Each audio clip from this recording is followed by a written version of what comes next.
వెంకటేశ్వర భూమిపై భక్తులను కాపాడటానికి తిరుమల కొండలపై నివసించేవారు.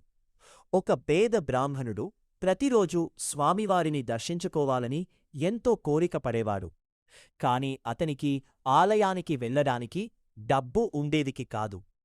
ఒకరోజు అతను అడవిలో నడుస్తూ గోవిందా గోవిందా అని భక్తితో పిలిచాడు.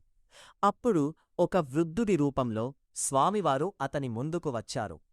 ఎందుకు బాధపడుతున్నావో అని అడిగారు. బ్రాహ్మణుడు స్వామివారిని దర్శించుకోవాలని ఉంది, కాని నాకు సాధ్యం కావడం లేదు అన్నాడు.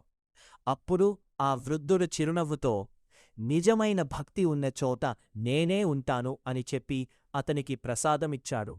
కొద్దిసేపటికి ఆ వృద్ధుడు కనిపించకుండా పోయాడు.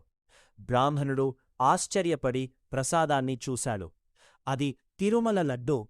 వెంటనే అతనికి అర్థమైంది.